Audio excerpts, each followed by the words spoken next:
संवेदनाएं व्यक्ति को अतीत में लौटने के लिए विवश करती हैं, जबकि भावनाएं अपने लोगों से जुड़ाव कायम करती हैं।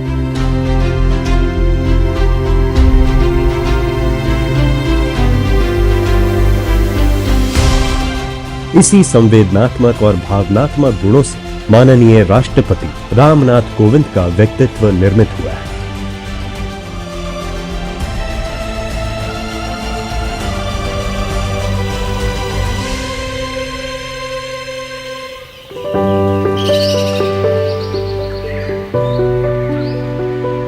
एक अक्टूबर 1945 को कानपुर देहात के परौख गांव में कलावती और मैकूलाल कोविंद के घर में जन्मे रामनाथ कोविंद का बचपन अति साधारण स्थितियों में बीता। गांव की शुद्ध आबोहवा, आंगन की मिट्टी और ईश्वर के प्रति निष्ठा ने इनके व्यक्तित्व को बखूबी निखारा है। बचपन से ही अति कुशाग्र, सौम्य, शालीन एवं विनम्र स्वभाव के रामनाथ कोविंद अपने 5 भाइयों और 2 बहनों में सबसे छोटे हैं। अपनी कर्तव्य परायणता और निष्ठा के बल पर देश के सर्वोच्च पद, राष्ट्रपति पद पर आसीन हुए। बहुत सरल स्वभाव था, बहुत प्रिय कोमल हृदय था, बहुत प्यार करने वाले, बहुत सच्चाई, कभी झूठ जीवन में नहीं बोले और बड़े मर्यादा से मर्यादित रहते थे। अपने पिता की आज्ञा का पालन करते थे। गांव में पूरा गांव उनसे प्रेम करता था, पूरे गांव से वो प्रेम करते थे। परिस्थितियां चाहे कैसी भी हो, कभी भी ये अपना धैर्य नहीं खोते हैं।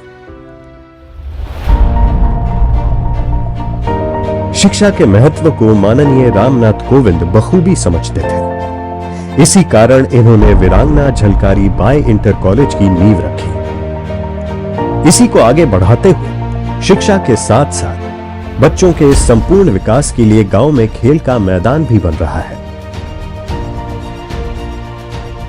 समाज में सामाजिक समरसता स्थापित हो, इसलिए माननीय राष्ट्रपति जी ने अपने पैतृक निवास मिलन केंद्र को महिलाओं के हितार्थ स्वयं सहायता समूह को भेंट कर दिया।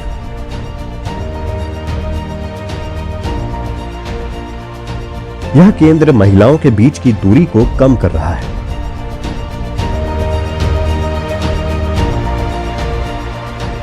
साथ ही उनकी आर्थिक स्थिति को भी सबल बना रहा है। परौख गांव को हरा भरा बनाने के लिए सिंचाई हेतु 4 राजकीय नलकूपों की स्थापना की गई है। साथ ही जल संचयन के लिए अमृत सरोवर का निर्माण हो रहा है। गांव के जिन पगडंडियों पर माननीय राष्ट्रपति जी ने चलना सीखा, आज उन्हीं के प्रेरणाओं का परिणाम है कि पगडंडियां मार्गों में तब्दील होकर नए स्वरूप में ढल चुकी हैं। परिस्थितियों से जूझने की उनकी लगन परौख गांव के लिए एक मिसाल है, जिससे ग्रामवासी न सिर्फ प्रेरित हो रहे हैं, बल्कि कुछ बेहतर करने के लिए अपने आप को प्रोत्साहित भी कर रहे हैं। आज परौख गांव एक आदर्श गांव है और दूसरों के लिए एक प्रेरणा का स्रोत, जो नित्य प्रतिदिन सफलता के नए आयाम गढ़ रहा है।